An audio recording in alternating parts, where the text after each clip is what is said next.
This is a very special canto because in a way we can read it separately from the rest of the poem. Or we can read it as a kind of introduction to the rest of the poem. In this canto, Sri Aurobindo shares with us the secret knowledge that King Aswapati has gained through the release of his soul and through all this light that has poured down through the action of the goddess of inspiration. We'll read now what he has come to know. And this secret knowledge is the basis of the rest of the book. If we understand this canto, we will be able also to understand the rest.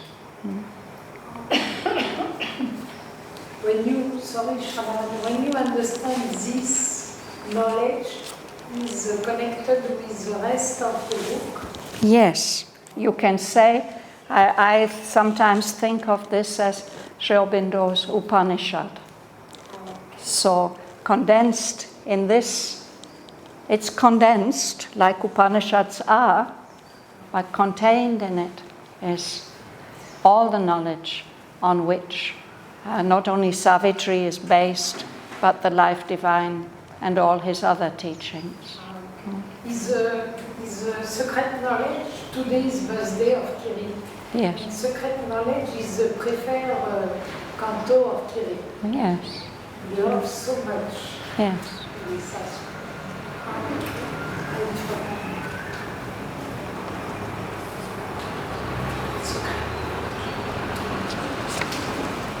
So I read some lines and then we'll go back to the beginning. The first line refers to King Aswapati himself. On a height he stood that looked towards greater heights. But that's the only line in the canto which refers to King Aswapati. All the rest is the knowledge that Sri Aurobindo is sharing with us.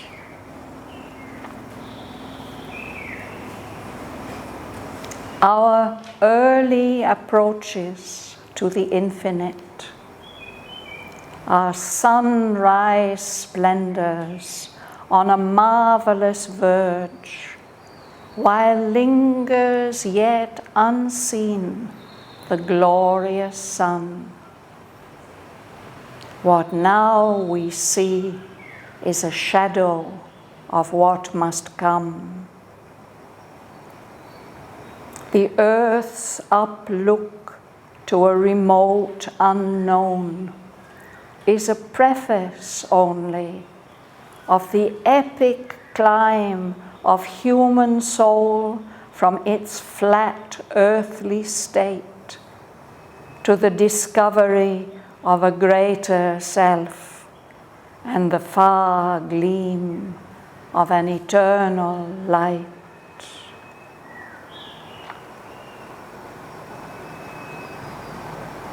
This world is a beginning and a base, where life and mind erect their structured dreams.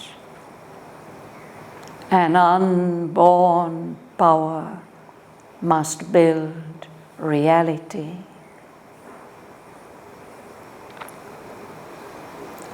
A death-bound littleness is not all we are.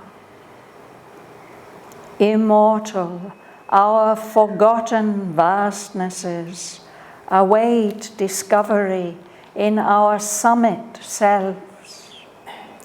Unmeasured breadths and depths of being are ours. Akin to the ineffable secrecy, mystic, eternal in unrealized time, neighbors of heaven are nature's altitudes. to these high-peaked dominions, sealed to our search, too far from surface nature's postal routes, too lofty for our mortal lives to breathe. Deep in us, a forgotten kinship points, and a faint voice of ecstasy and prayer calls to those lucent, lost immensities. Even when we fail to look into our souls, or lie embedded in earthly consciousness, still have we parts that grow towards the light. Yet are there luminous tracts and heavens serene, and Eldorados of splendor and ecstasy, and temples to the Godhead none can see. A shapeless memory lingers in us still, and sometimes when our sight is turned within, earth's ignorant veil is lifted from our eyes. There is a short, miraculous escape. This narrow fringe of clamped experience we leave behind, meted to us as life. Our little walks, our insufficient reach. Our souls can visit in great lonely hours, still regions of imperishable light, all-seeing eagle peaks of silent power, and moon flame oceans of swift, fathomless bliss, and calm immensities of spirit space.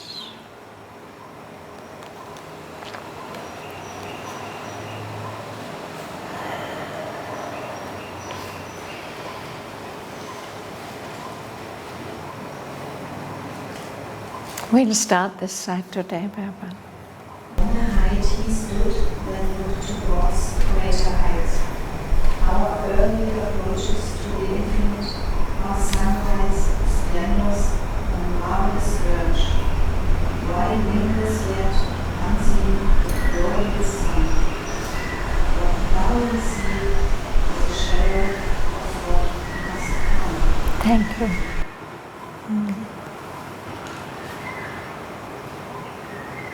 So we read about the height that King Aswapati had reached, at the end of the last canto. Quite a great height. But as happens when we travel in the mountains, we may come to what looked like the highest peak. We climb up it, and then we see that there are higher and higher ones beyond. So it's like that. He's reached a certain height of consciousness, and he realizes that there are greater heights beyond to still be reached.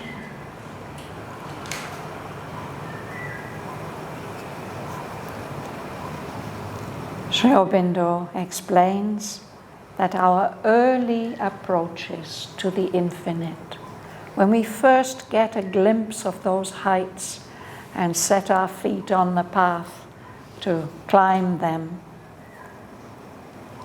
we may have wonderful experiences, wonderful glimpses.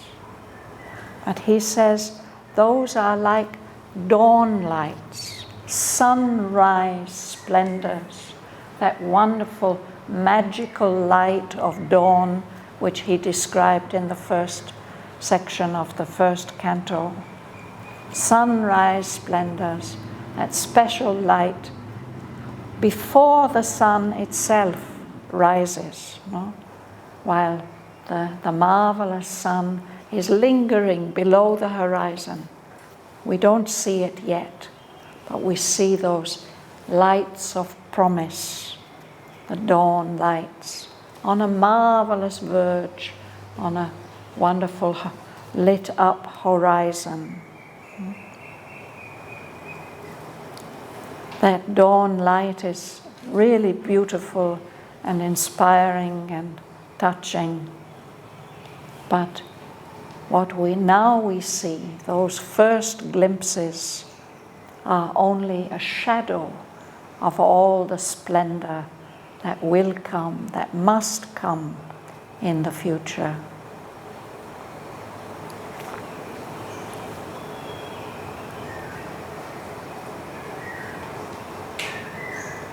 You know this word to linger? If you're somewhere very nice, you don't want to leave, you will stay there a little while. You won't move away too quickly. No? And there's some nice lines in Shakespeare where he talks about the schoolboy. He's on his way to school, but he's really not keen to go to school, so he's lingering. No? Here he says, the sun, of course, must rise above the horizon, but it's taking its time. It's lingering yet unseen, but it must come, of course. Mila. The earth's outlook to a remote unknown is at the face fully of the epic climb of human soul, from its earthly state to the discovery of a greater self and the far need of an eternal life. Yes. So here we are on the earth, and the earth itself, and we on it. We are looking up, out into space, into that remote unknown that's so far away from us. You know? But that uplook of ours, when we raise our eyes, when we no longer have our eyes fixed on the ground where our feet tread, when we look up, that's a preface, it's the beginning. It's only a beginning, but still it is a beginning of an epic climb, an immense climb that's going to take us very, very high indeed. That's the climb that the human soul will take in its development from its present flat earthly state to the discovery of its own greater self. And it will see in the distance the far gleam of an eternal light. Shraddhavan, you mentioned unknown like something outside. Sorry? You mentioned unknown to refer to something outside in the universe. Can it be something also inside? It can, but here he says up. It's the uplook. So our uplook is looking up to the heights, of course the heights of consciousness, for sure.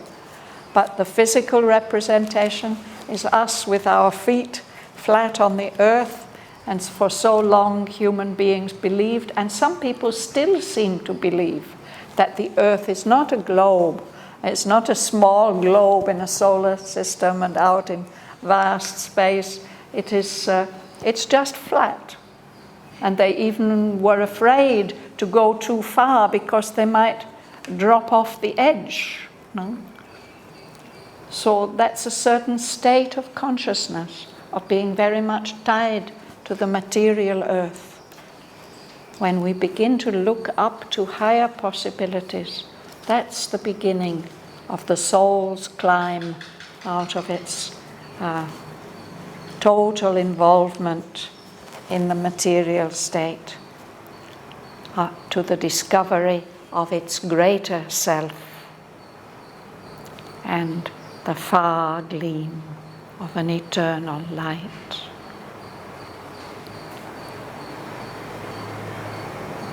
Alice, would you read? This world is a beginning and a base, where life and mind erect their structured dreams, and unborn power must build reality. Yes. A death-bound littleness is not all we are. I think we'll pause there, Alice. Just let's look at these first 3 lines, because this is an important message. No? This is the beginning of our uplook, the recognition that this world, this material world, is only a beginning. It's only a base, a foundation. And on this foundation, in the course of evolution, in the course of the development of the soul, life has emerged and expressed itself in structured, organized dreams, and mind, even more structured, more organized dreams. And life and mind have created this world that we know. But Sri Aurobindo is saying that these are only dreams. These are not yet reality. It's what we see and experience, this world of life and mind. An unborn power must build reality. Mind and life can erect these dreams, but a power which has not yet manifested, an unborn power, must build reality. Kamala. Death-bound littleness is not all we are. Immortal, a forgotten vastness, awake discovery in our subtle selves, unmeasured breadth and depths of being are ours. Yes. So at first we don't even think about it, no? We just accept that we are human beings, that we have a limited lifespan and very limited capacities. Our existence seems to be a littleness, a smallness, which is bounded, which is limited by death finally. But that death-bound littleness, which is our outer appearance, that we can think is the picture of a human being, that's not all we are. Within us and above us, in our summit selves, the higher levels of our own being, our forgotten vastnesses, much, much greater breadths and depths of being that we possess, but we have forgotten that we possess them. When we've accepted, when our souls have accepted this incarnation in the material universe, usually they forget. Mother says it's like falling on your head. You fall down and you're stunned and you forget, you don't know who you are and where you are. Even in one of Huta's paintings, they have shown the little soul just falling down head first into the material world. And then it's bound by this world of matter and this perception of itself as a death-bound littleness. There are many stages for it to become free and to remember who and what it really is. So within we are not death-bound, we are immortal, and our forgotten vastnesses are waiting for us to discover them. They're waiting for us in our summit selves, the very highest levels of our being. unmeasured breadths and depths of being are ours. Breadth is connected with the word broad, wide space.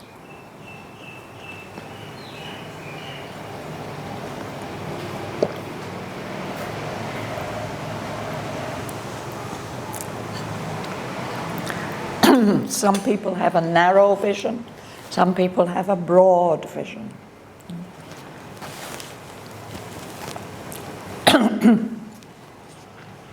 Will you read, please? Yes. Akin to the ineffable secrecy, mystic, eternal, in unrealized time, neighbors of heaven are nature's altitudes. Yes. So this sentence is about nature's altitudes, the higher levels of nature. Altitudes, no? The heights. Those higher levels of nature are akin, they're closely related to the ineffable secrecy, to that remote, unknown, that hidden, secret truth and presence, which we cannot express. We can't fully express it. It's ineffable. The higher levels of nature are closely related to that ineffable secret. They are mystic. They're eternal in unrealized time. In all that eternal time which has not yet unrolled itself.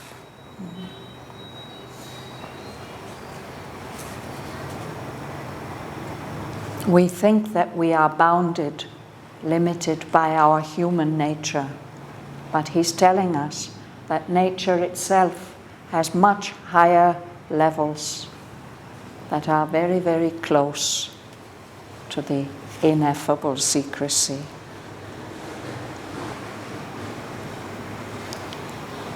Alessia,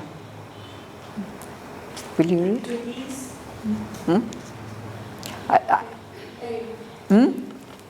Yes. To this high-peaked dominion sealed for our search, to far from surface measured postal roots, to lofty for our mortal lives to breathe. Deep in us a forgotten kinship poise, and a faint voice of ecstasy and prayer calls to those lucent, lost immensities. Lucent. It's connected with Lucy, the goddess of light. Lucy. So he's saying that those higher levels of nature, nature's altitudes, they're like a great mountain range, high-peaked dominions, like the Himalayas. And it's difficult for us to go there. They are closed to our search. We can't easily reach them because they're too far away from our surface nature, to those usual postal routes where people are traveling all the time. They're too lofty, they're too high for our mortal lives to breathe. At the top of high mountains, there's not enough oxygen for us to breathe, no? It's very difficult for us. Those mountaineers who want to go up to the high mountains without using oxygen, they have to train themselves to breathe in a special way. So our mortal lives, our lives that are subject to death, they can't breathe the air of those high regions. But something deep in us is pointing to them. We've forgotten our connection but that connection is there, and something in us is pointing us in that direction to those high-peaked dominions.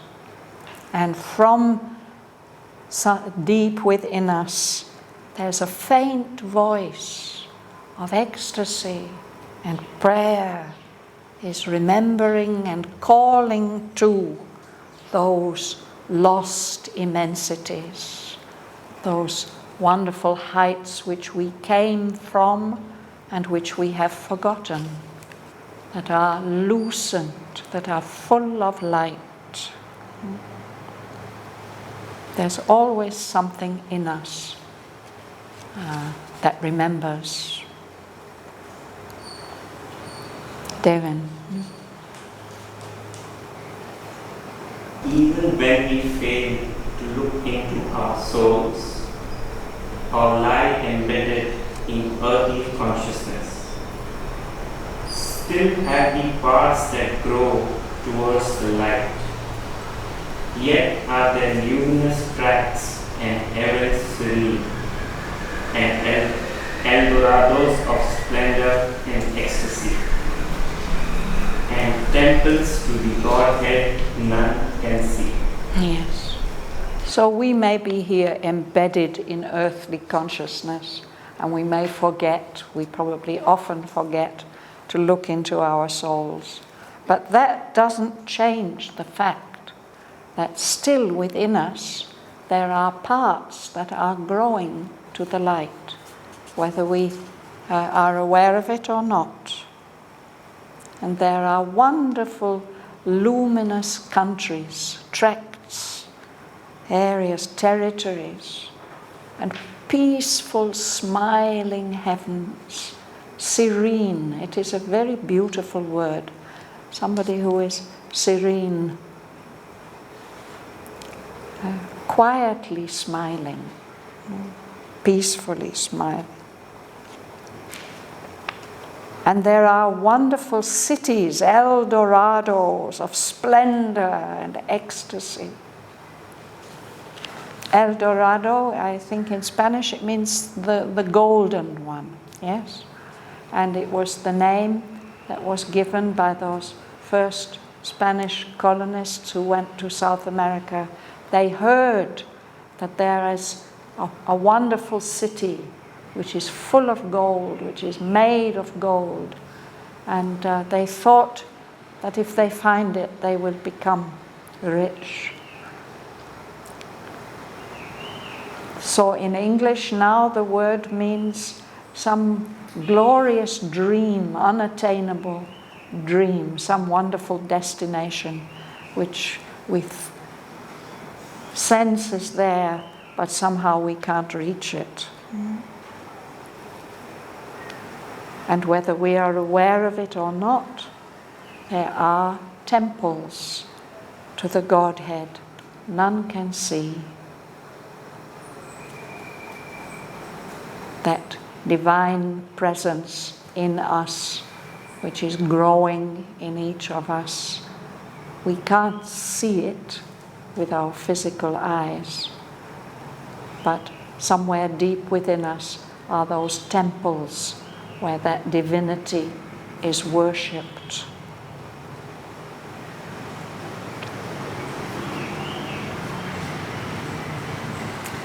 Joel. A shapeless memory lingers in us still, and sometimes when our sight is turned within, earth's ignorant veil is lifted from our eyes. There is a short, miraculous escape. Yes. So even when we are embedded in earthly consciousness, somewhere in us there's that shapeless memory that's lingering, that won't go away. It remains there. And sometimes when something causes us to turn our sight inwards instead of outwards, this ignorant veil that is imposed on us by matter, by the physical body, there's a kind of ignorance. That's lifted from our eyes, and we escape from our material being, our physical limitations, for a short moment, a short, miraculous escape. Ganga Lakshmi. This narrow fringe of clump experience we leave behind me was as a life. Our little walks, our insufficient reach.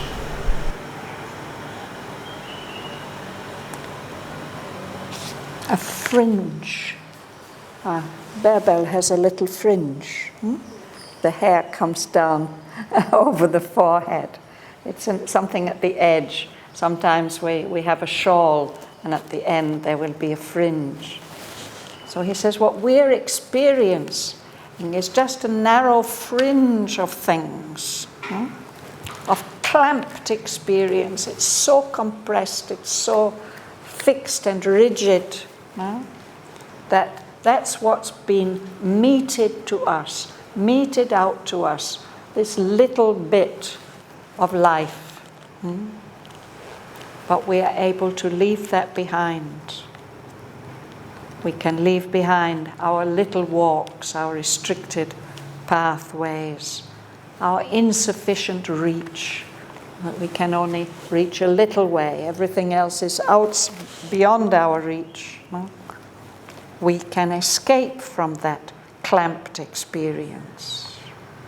And then what happens is described in the next sentences. Lela. Our souls can visit in great lonely hours still regions of imperishable light, all-seeing eagle peaks of silent power, and moon-flame oceans of swift fathomless bliss, and calm immensity of spirit space. So these are special experiences that can come to us when our sight is turned within and we can escape from this narrow outer existence.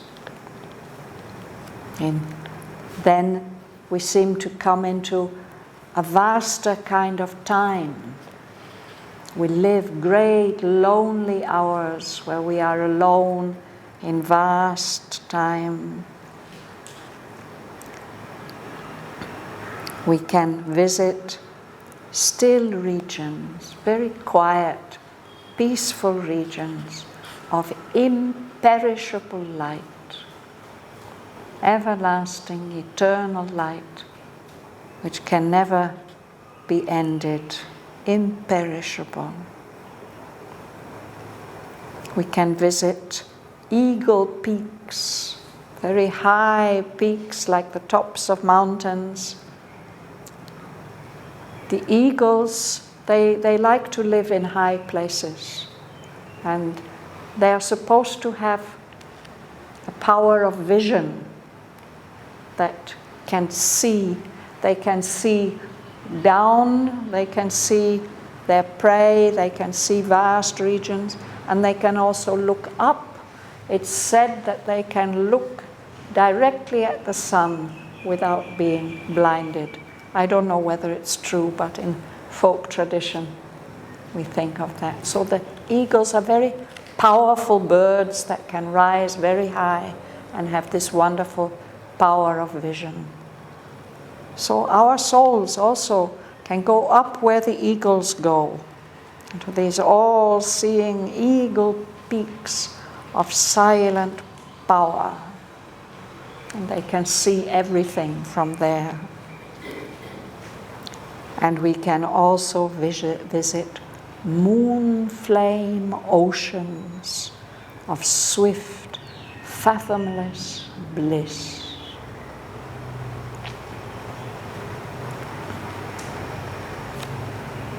There's something magical about moonlight. And I think in the Indian tradition, the moonlight and its coolness, they're connected especially with Ananda, with bliss. And of course we know that the moon influences the oceans. Here Sri Aurobindo's speaking about vast expanses, limitless expanses, as if lit by the moon, so that the waves look like flames. It's as if we can bathe in those oceans, those bottomless oceans of bliss, the bliss that comes to us so swiftly and unexpectedly. And we can experience calm immensities of spirit space.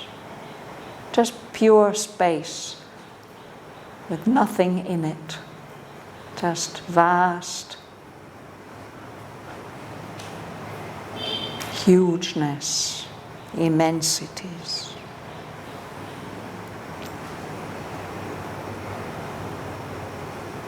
Sergei. In the unfolding process of the self, sometimes the inexpressible mystery highlights a human vessel on the self. Yes. So that was what can happen when when our sight is turned within. But sometimes something else happens in the unfolding process of the self. As our inner being develops, sometimes that inexpressible mystery, that ineffable secrecy, chooses to descend into a human vessel, into an individual being. The vessel, no, like the cup. So that mystery pours itself into an individual being. It chooses to elect, means to choose. It chooses to descend into an individual being. And then he describes the experience that gives. Janaka. A breeze comes down from a supernal air. A presence is born, a guiding light awakes. The stillness falls upon the instruments, fixed, motionless like a marble monument. Stone calm, the world is a pedestal supporting a figure of eternal peace. Yes. So that might come with this descent.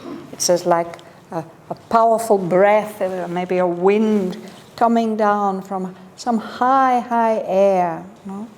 And within the individual being, a presence is born, becomes aware of a presence. A guiding light wakes up within, and a stillness falls upon the instruments. The instruments, the body, the life, the mind, all suddenly becomes still. So the body becomes like is fixed and motionless, as if it's made of marble. Stone calm. It becomes like the pedestal, the base for a statue. The body is a pedestal supporting a figure of eternal peace, as if the body is the base, and then that figure of eternal peace is rising above it.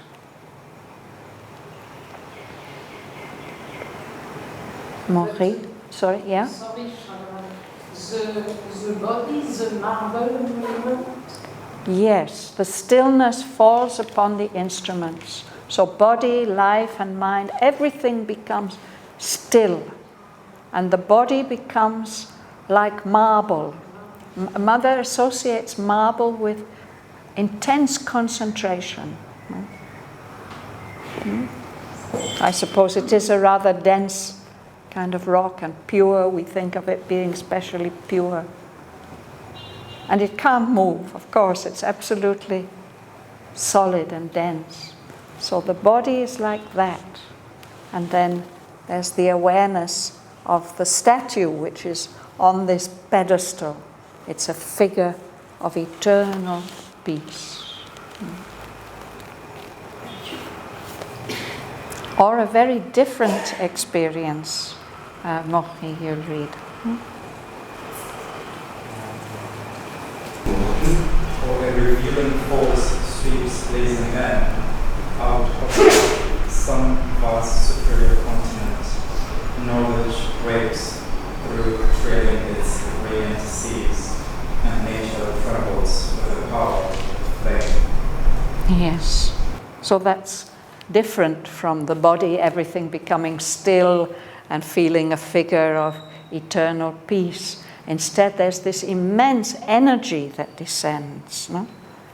A revealing force, a force that brings knowledge, sweeps blazing in like a comet, no? Out of some vast, superior continent. There's the sense that it has come from somewhere high above that's vast and solid. It's not an ocean, it's a continent, no? Something solid. The knowledge comes pouring down like a comet with its glowing tail. And then it's not this stillness. Instead, nature trembles with the power, the flame.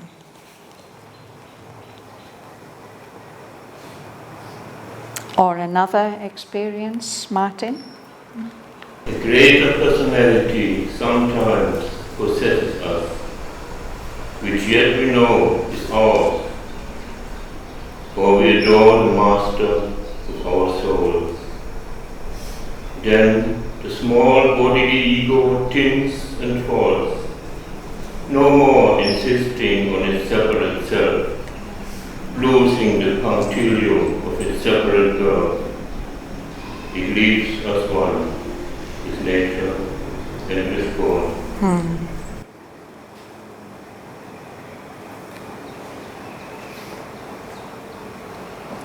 This is what happens when the inexpressible mystery chooses a human vessel of descent. It may take this form of a greater personality coming and possessing us. It's greater than us, and yet we know it is ours. Or we adore the Master of our souls. We become aware of the Lord.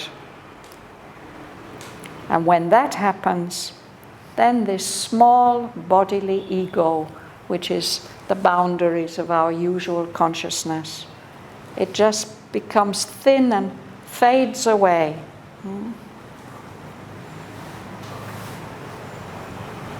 It's no longer insisting on its separate self.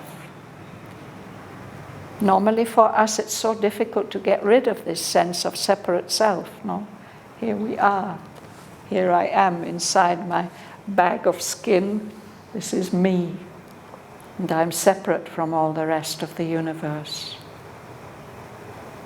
But when this experience comes, then that boundary becomes thin and fades away. And we're not anymore insisting on the importance and the value of this little tiny, tiny point of self. Instead, that falls away and leaves us one with nature and with God.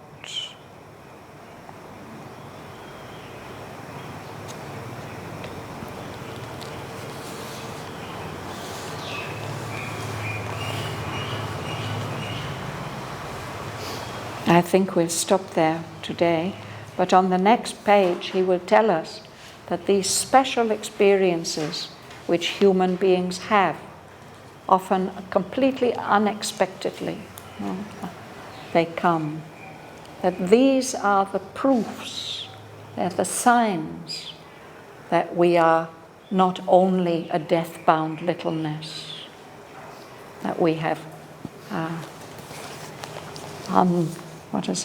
unmeasured breadths and depths of being within us.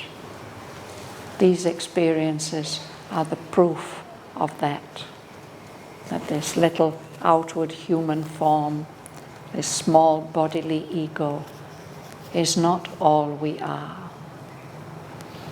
This death-bound littleness. There's much, much, much more to us.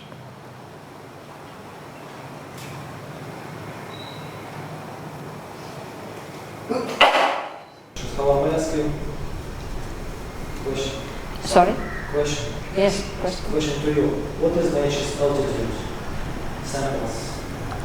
It means the higher levels of nature. We cannot see from our point. Well, we experience only the lower levels of nature, the surface postal routes. But he's saying that these higher levels are there and they do belong to nature, to earth nature. So they are not completely beyond our reach. It belongs to Superman, supernatural. Well, we can start perhaps with spiritualized mind and illumined mind. And there are several higher levels. And there are the higher life levels also. At the moment we live in a very clamped, compressed life experience. And maybe our mind often doesn't reach even to the next level, of the pure reason. We're very rarely there. Mostly we're dealing in a very pragmatic way. And even the body has its higher possibilities that we don't usually experience unless we undergo some special training and make some special efforts. We can become aware of the physical altitudes of nature. To control the physical body.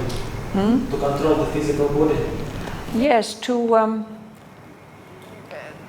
this physical body of ours, this outermost physical body, if it comes in contact with its higher, subtler levels, it can do amazing things. No? There was a Russian ballet dancer, Nijinsky. He was celebrated for the leaps he could do. It seemed something impossible when you saw him leaping like that. And it seems that he had an experience of being in his subtle body, and that his subtle body could lift the physical body up. And I think there are athletes and people who do extreme things. They may have those kind of experiences. Quite common is the experience of the second wind. You know about this? That when you are running, you run and run and run and run, and you think you can't run anymore, and then suddenly you can. And this means that the physical being has opened up to the cosmic force, and it's not limited anymore. It can go on much more strongly than if it were just the pure physical body and the physical energies. This is very interesting oxymoron. Oxymoron, these are contradictions. Also, I remember one line from Savitri, where is always nature's law on each corner standing. I didn't hear properly. Always nature's law. It is sentinels standing on each corner. Yes, so there's some limitations there to stop us. Yeah. Yes, definitely. Yes. But they can't stop us forever, because the soul is stronger than nature. So we'll stop there for today. Those who want to read, they can stay. Others can go.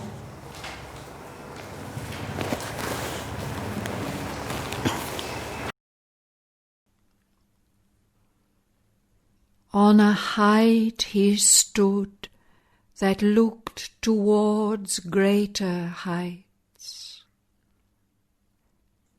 our early approaches to the infinite are sunrise splendors on a marvelous verge, while lingers yet unseen the glorious sun. What now we see is a shadow of what must come. The earth's uplook to a remote unknown is a preface only of the epic climb of human soul from its flat earthly state to the discovery of a greater self and the far gleam of an eternal light. This world is a beginning and a base where life and mind erect their structured dreams. An unborn power must build reality. A death-bound littleness is not all we are. Immortal, our forgotten vastnesses await discovery in our summit selves. Unmeasured breadths and depths of being are ours. Akin to the ineffable secrecy, mystic, eternal in unrealized time, neighbors of heaven are nature's altitudes. To these high-peaked dominions, sealed to our search, too far from surface nature's postal routes, too lofty for our mortal lives to breathe, deep in us a forgotten kinship points, and a faint voice of ecstasy and prayer calls to those lucent, lost immensities. Even when we fail to look into our souls or lie embedded in earthly consciousness, still have we parts that grow towards the light. Yet are there luminous tracts and heavens serene, and Dorados of splendor and ecstasy, and temples to the Godhead none can see. A shapeless memory lingers in us still, and sometimes when our sight is turned within, earth's ignorant veil is lifted from our eyes. There is a short, miraculous escape. This narrow fringe of clamped experience we leave behind, meted to us as life, our little walks, our insufficient reach. Our souls can visit in great lonely hours still regions of imperishable light, all-seeing eagle peaks of silent power, and moon flame oceans of swift, fathomless bliss, and calm immensities of spirit space.